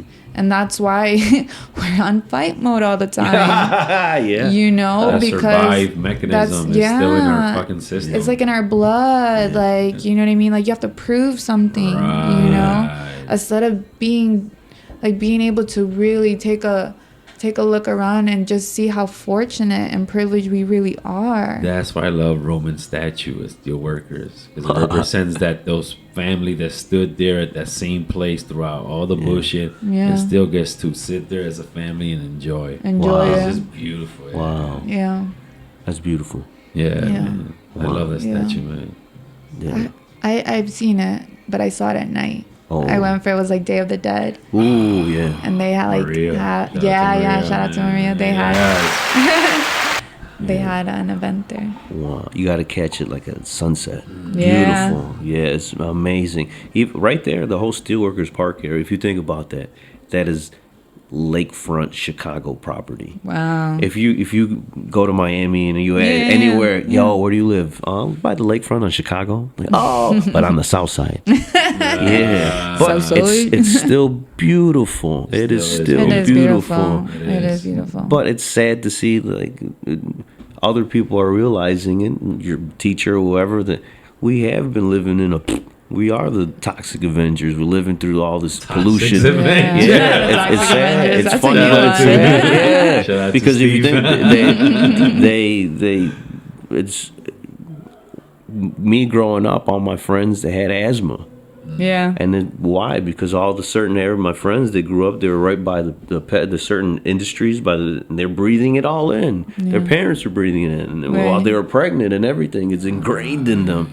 And whoa, it's crazy to see that. And then watching the documentary, like, it's amazing the trickle down effect. There's so many dominoes that can. See, I didn't get asthma, but what I will say, between all of my siblings, we all had bronchitis. And like that does not seem like normal. And maybe I'm wrong. Maybe it's normal for everybody to have bronchitis. But like I feel like that's how we got affected, where we would get it really bad, like, so much mucus and, pulmonía, that's what they used to call it. Because I remember my little brother used to get that. And I just feel like that has to be your environment. Absolutely. That has to be your environment that you're living in that's affecting your system. The trickle-down effect. And people, like you said, people had asthma. A lot of people had asthma. Yeah, eye issues. There's so many. There's so many. I don't know what the word is, but there's the potential. I always believe if you take us and as a bubble, you call it the 10th ward or whatever, close to the steel mills, and you just watch the timeline as science and watch the health, and you'll see the effects of and it's no fault because it's the industry, it's the steel industry, but that's one of the side effects. Like a medicine, it's one of the side effects. Like, you're working with these metals.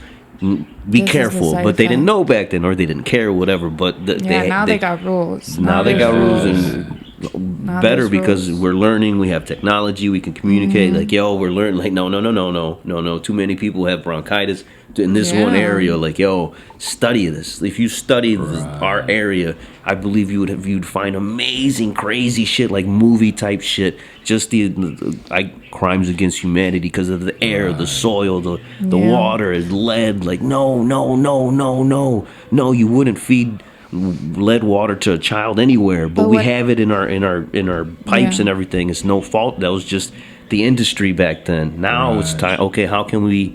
Now we know. How can we rebuild our pipes? How can we do now that we know what's our next steps? And I think we're there now, which is crazy.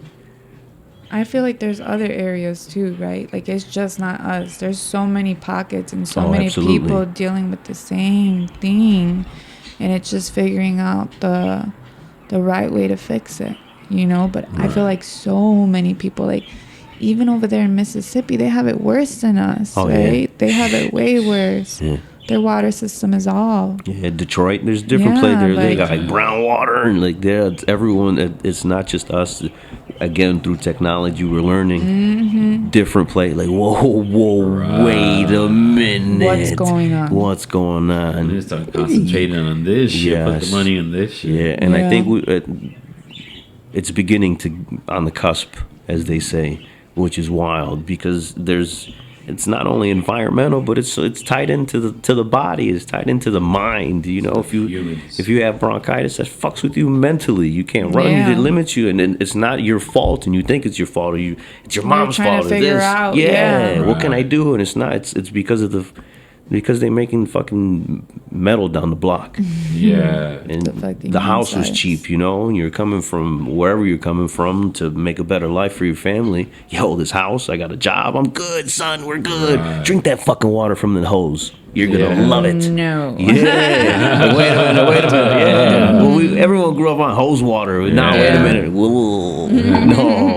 Let me get that Everybody. filtered shit, son. Right. Yes. Well, we're learning as humans again. Yeah. So it's again wild. It is wild. Wild. Yeah. The whole conversation went into deep. Again, the notes. It's to me, it's all like interconnected. It's all wild to see that, and I Yeah. wish one day we can see that like in a documentary form. Yeah. Like, whoa, look at this. Because of the mills, because of it. Well, Steve's, if you builds upon it, like, yo, you can continue and just, whoa, the effects of not back then and now and the future. Right. How does it rebuild? Where does it? Where's the next But step? that's how the Invert does it. Oh, I'm telling you, that's how they do. That's healthy So- development for you. Now that If you we're want to here, know, well, let me tell you. do go on. Yes. But no, I'll tell you my story. I love to tell my story about the Invert, about how I Absolutely. got there. 'cause, Hell yeah, let's go. You know, let me break it down. Because I worked with the environmentalists in the neighborhood against General Iron. You know, COVID happened.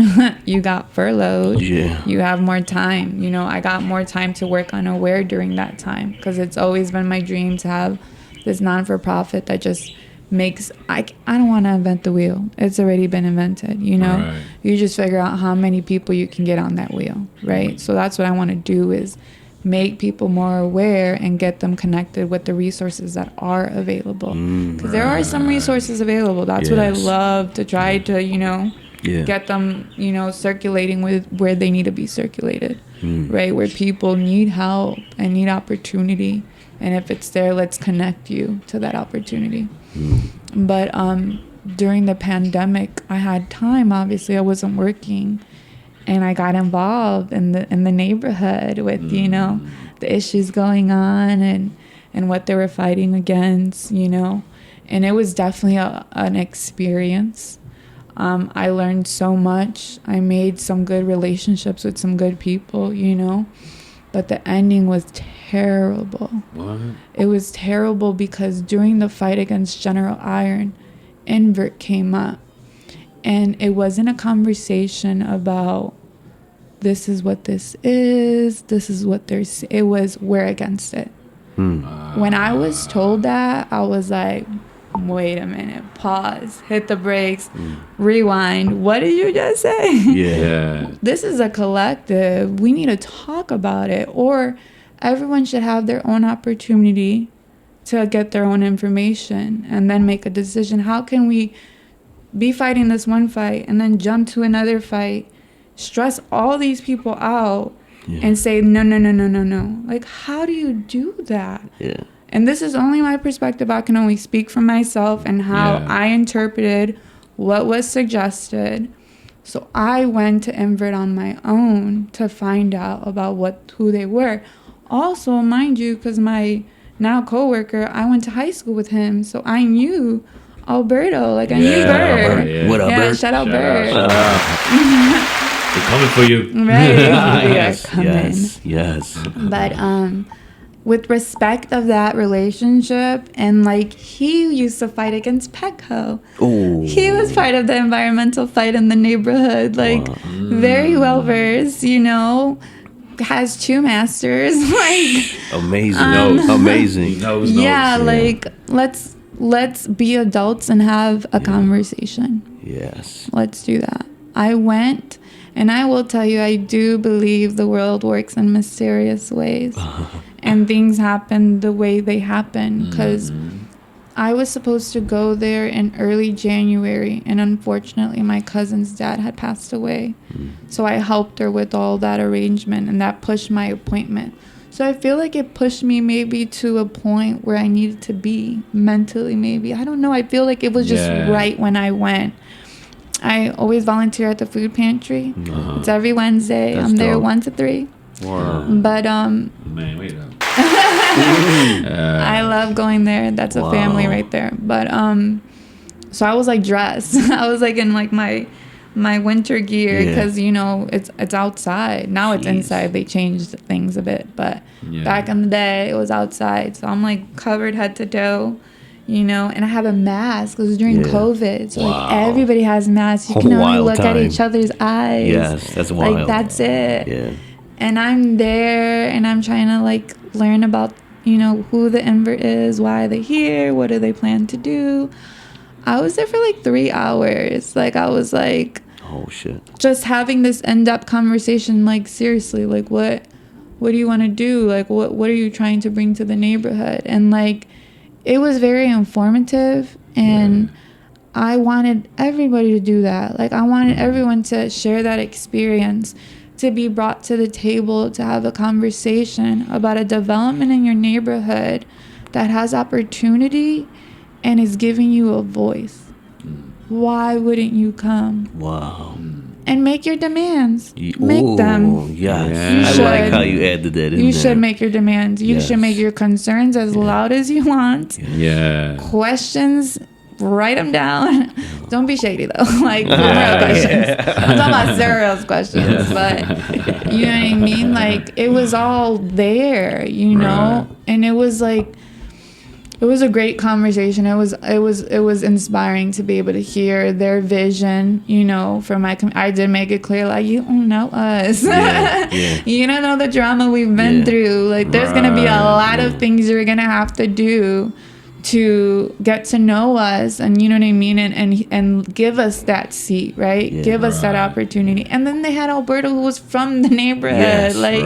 He grew up in Slag. Like, you know, like come on, like it's like, why fight? This is where I think the fight and flight mode comes into play, because it's just fight. Like that's it. They just want to fight. And I'm like, don't fight. Everything and anything. Let's not fight. I lost it. Go ahead, skip me. I forgot what I was saying. I had it. It'll come back to me like but 7 seconds. Another thing from the outside perspective coming in is that I'm seeing that that's not only about certain things, like let's say bands. A lot of bands have beef. A lot of people are saying,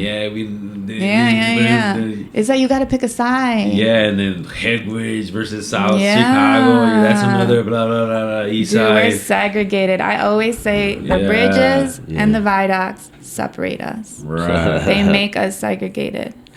But then it reflects back to even before we were born, when they had certain sites they can't get into. Like it's always some kind of borders that are mentally, which become almost physical. As a person, you see them, and it's just like it's that mentality that I'm seeing that a lot of people have here. Like, and it's sadly that it's part of them, but it comes from how they grew up. It's part of our make. Yes, and we gotta break that. It's like that. That's the generational trauma. That is so real. We have serious generational trauma. Well, like you said, we got the good traits of the work hard and build and learn and be assertive. Like, we can live off of dirt, and we learn from this and teach ourselves. But then you have the bed, you know. But we have the capabilities and the awareness and knowledge now to be like, nah. I don't think we could do this. No. There's alternatives now. There's alternatives like, we can go this route.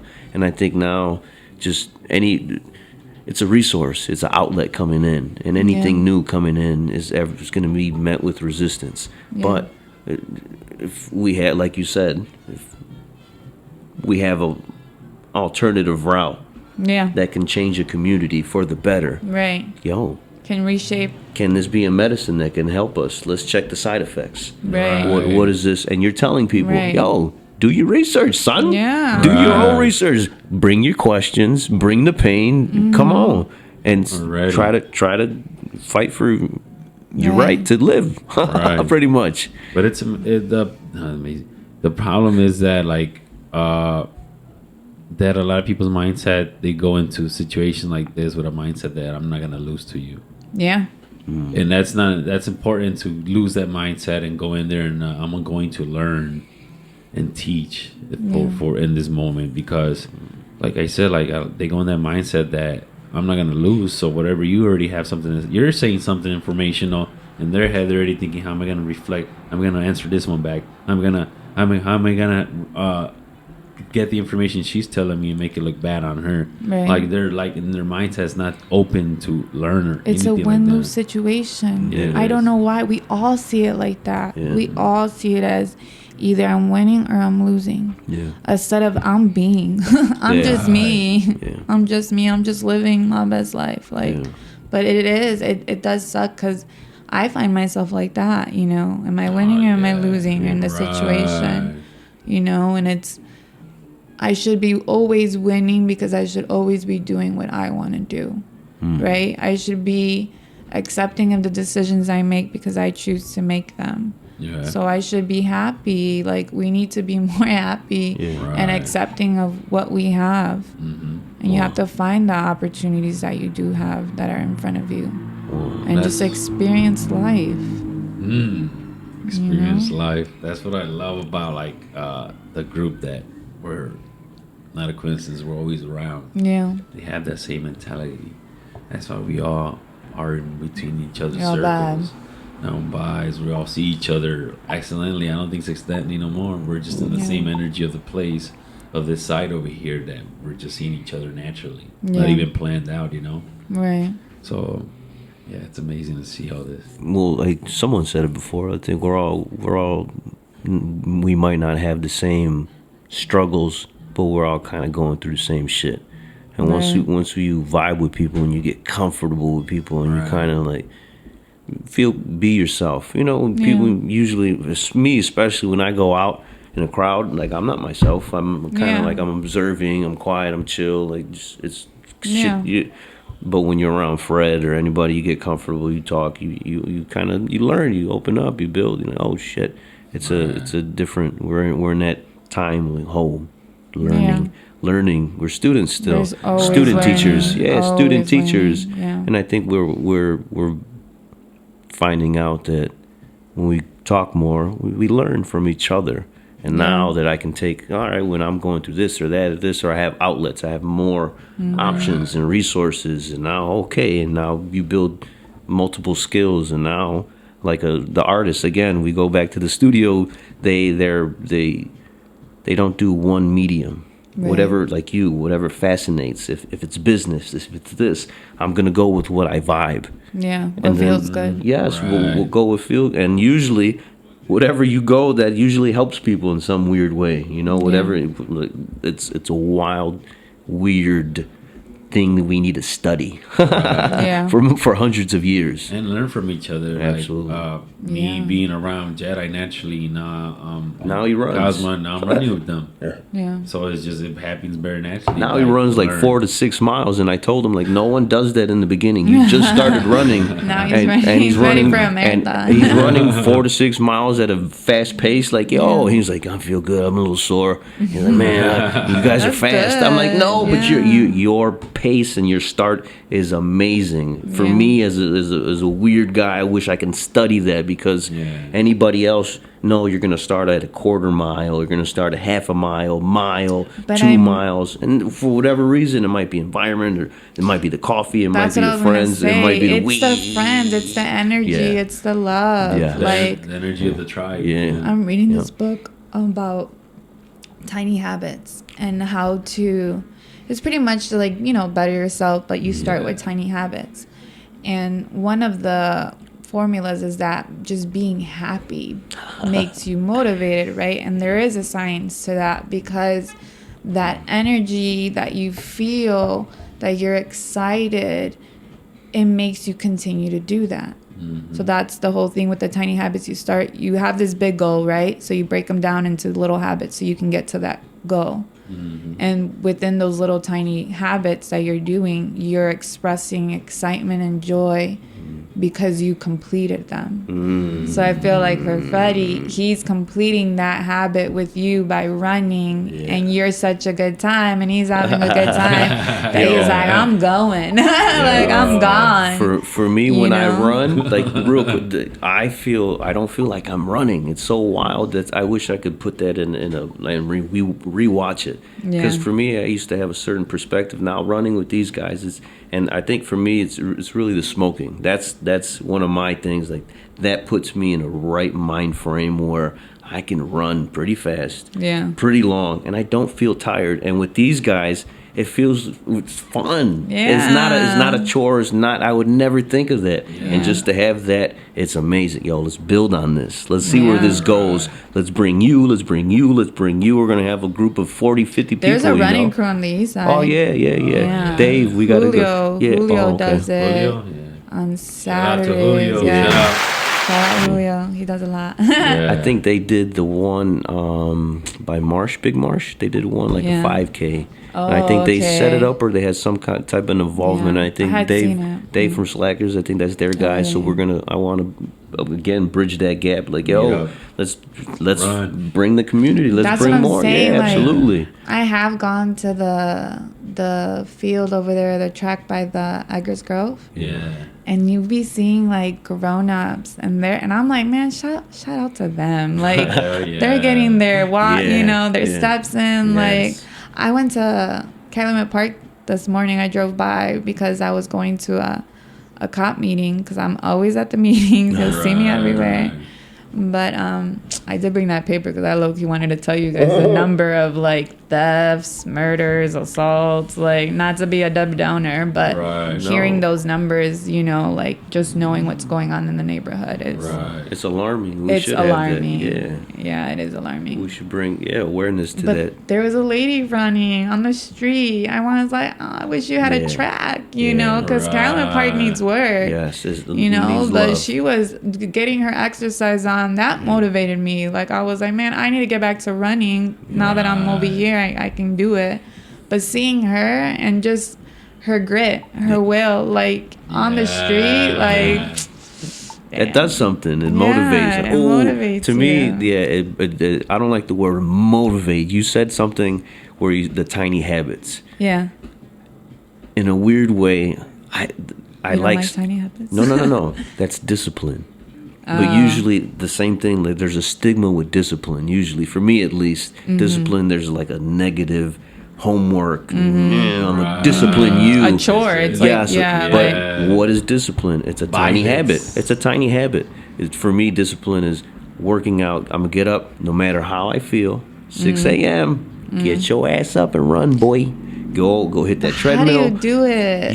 You have to shut the brain off. Just nope. That's a tiny habit, and if you can do that, for me, that opens up the like you said, the tiny habits. You win something. Yeah. Like even though I was tired, nope, I still ran, and that does something to the brain. I gotta wake up and jump. You just gotta jump. And what I'm learning in the science. That's the equivalent of the Zoloft, whatever medicine it is. When you're depressed or this, what does it do? It's a chemical imbalance. Right? Yes. So when you win those tiny habits via discipline or whatever, I want to find I want to find a different word because usually like discipline, but tiny habits. That I like that. If you can do that, it does something to the brain where it's bing, bing. And then if you see somebody else do it, like, oh. You're like, I can do that. Yes, or you see someone else like, oh, let's see. And that I like how that sparks the brain and then down we go. For sure. Yeah. It was the most beautiful things about the runs is that he's taking us to different places, different routes. Every run, pretty much. So where was the last one? The last one was very short. We were running on time, so we did one from... you had to watch WrestleMania. Okay. Yeah. Go around to Steelworkers Park, go through all that, Lakeshore. Wow, okay. Yeah. And then if you ever want to join us, feel free. Let me know. Yeah. The problem, too, is that I do want to do stuff with the Eastside Run Club. Yeah. But they're very strict on their times, and usually I work Saturdays, Sundays, and all that, so it's like, it sucks. I have to actually take a vacation day to exactly. enjoy that, you know? They are really strict because when I saw it, I was like, oh, I thought last year was on Sundays, but I guess it's on Saturdays. Maybe it's always, I've never gone, so it's not like I know. But yeah, I have to work this Saturday, so I can't do it. So it's been amazing that I'm able to do it with them because we usually get in a chat. We're in a chat room. We're like, hey, are you good this day? This time, let's go. Yeah. We've done it early afternoon. We've done it when it's getting late, when the sun's down, night. We've been through the whole. Tell me when you do it, like for real. Yeah. Cosmo from the studio. We got and via him. The 18th Street, they have a running club. Nice. So we meet up there. They meet up there, and we join them. So and then put your stuff down, go run, and then afterwards on the house because they have some type of agreement. They get a beer, and then we eat there. Yeah. And to me, I love it because it's a social thing. Hell yeah. You're running as a group. You socialize. You're done. Yeah. It's like a military thing. And then you reward yourself. One via human interaction does amazing things to the brain. Right. The beer for me. When I run, I'm gonna earn my fucking beer. Yeah. I'm gonna earn my beer, and when I drink that beer, that shit tastes delicious. It might not, but in my head, yes, I earned it. Like yes, and to me, being free, like that's just the icing on the cake. Yeah. No, but I earned it. And it's they have a running group there, so I'm like, And I that's have how a you brain keep it idea. going. Yes, how can we bring that something with the let's integrate with the Eastside running. Let's do more. Let's build. Or Old Time Tab. Yes, you know? absolutely. Because earlier you were talking about like Hagwish and how we're all separated. And that's one thing I'll tell you with my job. I'm so fortunate with the relationships that I've made. Yeah. That I'm on 2 boards, the HBA board and the Eastside Chamber of Commerce board. And like just seeing like both neighborhoods and like what they're doing, like I just want to blend us all together. You know what I mean? Yeah. Like I tell HBA about South Chicago events, you know, and I tell them we got to get South Chicago over here to Hegwish, and they're like, shout out Hegwish though, because they're killing it. Like I can give some jokes, but I won't about growing up about Hagwish. But like, I love the community there. I really do, and the people that really do care about their neighborhood. You know, people are stuck to some old ways. You know, I'm not gonna say everyone's perfect because they're not. Nope. But those, you know, they exist. But there's also people out there that are trying to merge, you know, and like if I can help with that because of the relationships that I've made, I want to make that possible. Right. You know, I want us to spend money in our community together, but let's do neighborhoods, right? Yeah. We're a whole. It's the 10th ward. It's a couple of neighborhoods. You know what I mean? If you actually think about it, it's that's a 50,000 people. Yes, that's a big chunk. And that's what the Invert that I get to do too, is talk to these neighborhoods and these organizations that are in these neighborhoods and make these connections and just learn what everyone's doing. Everyone's working so hard. Right. So hard, you know, so many different organizations pulling these resources. Like there is a lot of, you know, these programs for workers, like people that don't have a job, well, they'll teach you, and the incentive is they pay you, and then you have a job. Like there's so many, you know, organizations doing that, like these like workforce development programs that can really give opportunity to people, and I wish they would take advantage of it. And that's what I want to do, is open that dialogue and be that liaison for that conversation. Like there's opportunity, let's get you this job, let's connect you to these people. Like, and one can hope, but that I like our different neighborhoods, and I just want to like find this thread to like connect us all, you know, and blend us all in together. And what the events you've done that I've seen through Invert, you're doing that 'cause you're working with different people. Like Sarah just did something there. For woman empowerment. Exactly. So you had a bunch of people that have grown from this neighborhood go there and express their talents. All together to heal the community. Yeah. He's like, this is what I've learned, and I'm here to show you, and hopefully it helps you share. Like beautiful. Yep. Balance yourself. Today, the Alderwoman's office had in the city of Chicago property after death. I don't know the exact name, but it was a lot of people from the neighborhood, older people, and you get to find out, what, wills versus trusts and, the process of when a loved one passes away and who it goes to and how to handle that. And it was just a great event to have, and so many people attended, and I'm just like, yes, because that's another thing. Like, our community engagement center is, we want you to come in and learn about the project, and ask your questions and all that, and you can be like, you know what, I don't really mess with this. Like, I'm not really into this. I don't like it. But we have a space that if you're, an organization, non-for-profit, community initiative, and you need like a meeting space or a space to spread awareness on a topic that's going to benefit the community, bring resources together, use it.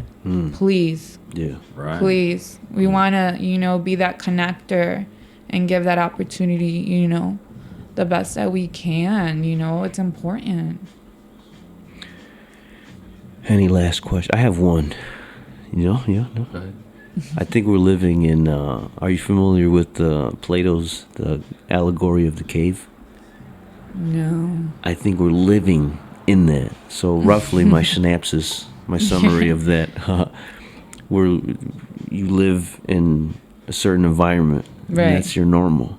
Yeah. Until you're like, oh shit, I'm living in a cave, and you go out, oh shit, there's a beach over here.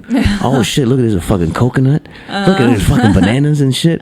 My family's living in the dark, and they have wood and they're burning, and they're like, yo, over here, let's go. There's so much, and you're sometimes met with resistance. Yeah. They're like, nah, man, my normal's good. We're good here. Like, nah, change is rough and difficult. We're living in, to me, like the allegory of the cave, where you, like you said, you're a perfect liaison because you're from the area. Yeah. You literally live through the struggles. You know who better than you to be a representative to other people that might be hesitant. Like, no. There's resources here. Yeah. There's knowledge here. And you don't have to join. Just inform yourself. Yeah. Make a decision based on your, and I think that's a perfect person to ease that pain. Like, this food in this spot is good. You got to check it out. This spot right here is going to give you information on this and that to better yourself, your family, and your community. Yeah. So I really think it's, again, wild, and I appreciate everything you're doing. I really do. Thank you. We need more people like you. Yeah. We got to clone you, you know what I mean? To bring more awareness to this place, because a lot of people, like, they're going to see the documentary. They really don't know a lot. I want to see, not pain. only South Chicago, but I think, if you think about it, if you join South Chicago, the Eastside, Hegwish, that's a big, if all the areas are flourishing with businesses, and we know, if you go through your Rolodex in your head, people doing music, this, that, this, and they're all talented. Imagine local businesses from all the way there, all the way over there. That's people would come from all over the world to if come we check made out our this. connections and work with each other, we'd Jon be so Snow. much better. We got to bring the tribes together. The Mandalorians. We got to bring the tribes together, and like, everybody eats. Let's sit down. want. Let's sit down on the table. Like, how can everyone? And it's possible. It is. And it's beginning. And people like you are the liaisons. I love that word. Yeah. That are bringing more information. Like, we have this. We have this. We Right. have this. So I appreciate what you're doing. Thank you, Senor. Going into that conversation, another person that kind of reminded me of what you're doing and all this, what you're working with is Ismael. I don't know if you know him. Oh, I love Ish. Yes. Yeah. Ish is Ish is a huge deal because he worked in the 10th ward for a very long time because he worked under Alderman Garza. I want to say his title, but I also don't want to mess it up. So we'll mess it up. But the divvy bikes, that's Ish. Wow. That's Ish. Thank you, man. That's Ish. Yeah. That's Ish. Yeah. When I He first worked saw really those, I was hard. like, oh, what? they're gonna get my first immediate thought, just because I'm just a kid from the They're gonna hood, get robbed. they're gonna get robbed. They're gonna stole it, and then a few were. But no, if you think about it, no, people were using. I see families on bikes. That's beautiful. That's beautiful. Like growing up in my seeing that, like, oh, that warms my heart. I don't know if I'm getting old or anything, but that I love seeing that, and to have that in our area. Beautiful. I would say he did more than that, but he's done. Yeah, he's done a lot. Big Marsh. Yeah, he had a lot to do with it too, bro. Yeah. And so that's where I was coming into him, because I was doing an event and he talked to me. He's like, "Oh, you know Dave?" So he knew Dave, the common person right there. He's like, "Yeah, it's my dude." He's like, "Yeah. What up, Dave?" Through him, I learned from your page, and I love what you do. He loves nature. He likes biking. He likes adventure. Yeah. He loves He all loves that. to bike. Yeah. He loves that. So he's like, "Hey, I want to kind of." And because I was with South by Southeast, he's like, I want to bring more awareness to like the nature we have around over here in the east side and everything. We have a national park over here. Beautiful, bro. And he's like, go Big Marsh. Yeah. And he's like, come out, check this out. And he showed me everything, and he explained that place used to be a dumping ground. Yeah, for it was landfill. Yeah. And then Landfill. they built layers of land on top, so nothing underneath will ever come up and affect on top. Yeah. And then they were God in a sense, because they brought dirt, they brought the water, they brought the insects to be in the water and to be Really? he explained everything. The whole ecosystem. The people that actually study that, they made it. They made it. Wow. Where it they're like, a lot of people were saying like, oh, we're starting to see more deer now. It's because of what because they of did. all that they brought. Now it's deer there. Now the deer have homes. Those poor deers. Like, so he's like, I want to, and because he worked with Susan, he's like, a lot of people don't look at me in the wrong way or make me look the wrong way. Yeah. But in reality, look what we got here in the city. And he's like, and the sad thing that nobody knows about it. Nobody comes here. Yeah. And then the only people that enjoy that park, he's like, a lot of times are widows. Yeah. And then they're gonna start saying, "Oh, you gentrified it." No, it's here. I'm telling you to come in. Yeah. We're doing events with bikes, and the people that you can rent a bike there. Yeah. Like, there's courses, there's nature, there's water, there's fishing, there's everything. That's why we need people like her to be like the liaison. Like, yo, homies, my friends and people, come on, It's let's here. go. Check this out. I bet you this is gonna blow your mind. You owe me a beer after this, right? For real, yo. We need that. We need the awareness, or that's why I connected him to her because it's like kind of seeing on the outside perspective of things. That's amazing. The whole ecosystem, the whole complexity To of make that. it work. Wow. And then to think you turn the negative into a positive. You turn dump into life. Right. There's always That's a positive alchemy. and negative. He's an alchemist. That's amazing. Yeah. Wow. And there's a lot of people behind all that system that made that work. And then on top of that, they have local artists that painted these the trailers where they store their stuff. Oh yeah. Oh no. Local artists, I know one of them. And it is just beautiful. Yeah. And Steve had his documentary interview in there. I'm glad he had it there. Yeah. It's beautiful. The whole scenery is beautiful. He had his daughter's one of her birthdays there. I remember that was the first time I went there, and I was like, "Oh shit, what is this?" Yeah, it's amazing, right? But it is a beautiful, they show all the area. information inside. If you get to go inside, and they have animals that are from there, and 10 minutes. It's like a little museum. 10-15 minute drive. to the museum. Beautiful. And they have all kinds of events. I did there's a bike event they did where you bike from different parts of the city. Oh yeah. Some people came from Pilsen, little village. I signed up Eggers Park. Only one person showed up with me. So we biked it all the way to. But still, at least you did it. But there was a bunch of different parts. Steel Workers was one of them. I think some people from there came through too there. But it was just a connection of different communities coming in and doing this. So That's again, awesome. Learn, educate. So whatever you take from this, just take there's change, and you gotta learn from it, and you gotta accept what's around you. Look at what's around you, and enjoy what's around you, and show nothing but love for your community and other communities that are if it's 10 Ward, you're in there. Yeah. So just learn to grow with each other, learn to connect, learn to love, and bring love back to this place. Because man, this place needs that shit. Yeah, we need love. Yeah. We do need love. We have love, though. We have it. We just have to learn to express it. But it really is a generational trauma. Yeah. And the steel mills, unfortunately, when they were around, everything was great. They were helping those organizations. You know what I mean? That's a thing. Like, it was all this intertwined and all these benefits, you know, that flowed from that when they shut down, unfortunately, everything crumbled. Money and greed took over. Yeah, and we're still picking up the pieces, Which is wild. and you would think like, why that happened a while ago, because of the generational trauma, because of our grandparents to our parents to us, and so forth. Hundreds of years. Yeah, of Again, all this. Study it. I just- wish someone would, a scientist, like break it down. Like, whoa. Right. What happened? Yes. What were the cause and effect of that? You know, and that's where we're at. But we also have to realize we're in an area that we have waterways, we have the train. Yes. These are modes of transportation that should and be used. Why not? Because we're in the middle, you know, we're in the middle of the United States, you know. We can intersect everywhere. We can go everywhere from here through the water. Yeah. It's just, how are we going to benefit from that, right? How are we going to have those jobs? And the steel mills, we did have those jobs, though. We were benefiting. I will say it wasn't the safest. It was clearly not the cleanest and left us dried. But we got to go back to benefiting from our location, but also making sure the jobs are for us. And the money is being used in our local economy, and we're all benefiting.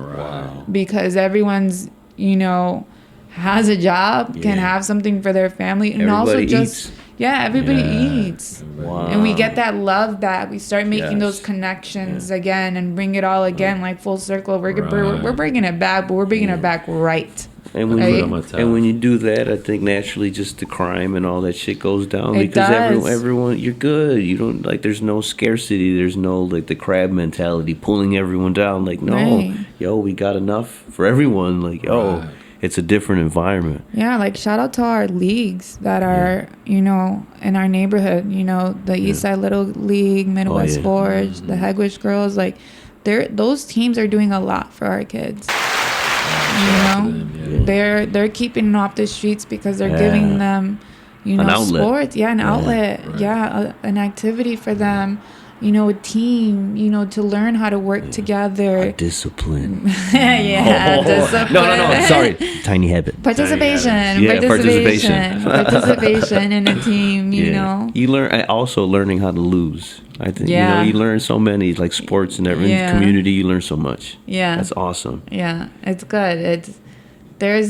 People are still trying, you know, and I want to give everyone their flowers. They deserve it. Because if you really think about it, if you want to break the generational, where are you going to start? One, you obviously. Yeah, you got to start with you. You get the kids because Yeah. you get them young. You get them young, and you know they're not going to know. You kind of ingrain in that's how you do it. And with Sky Art, with the art, you get them young. I love Sky Art. Don't get me started on Sky Art. You get the kids, the shapeless. You get the kids, and with the Little League and all the groups, you get them young and you teach them. You know, and if you instill that from a very young age, like you from your 11. You're learning. You pick that up, and that'll trail with you. That's ingrained with you. Those characteristics of the discipline, learning how to do this and that, the learning how to participate, work with someone, works with someone under pressure when it's high emotions and everything. It's so beneficial. It's beautiful to see. For sure. Beautiful to see. Yeah. Any last words? We had an amazing podcast. Your first one, right? Oh my God, my first one. I was so nervous. Just retire after this. I know. No. I wish you do. I wish you would do many, many more because spread that information. Spread it. Yeah, you're a wealth of knowledge and information, and I'm glad you're not only learning but you're sharing. Student teacher. Yeah. You and from the mountaintops, please. Yeah. And help more people. So if you have any last words, encouragement. I mean, I guess just like how it started, everyone has their own story, you know? And if you don't know it, don't speak it, because it's not your story. Shots fired. Drop the mic. That's it.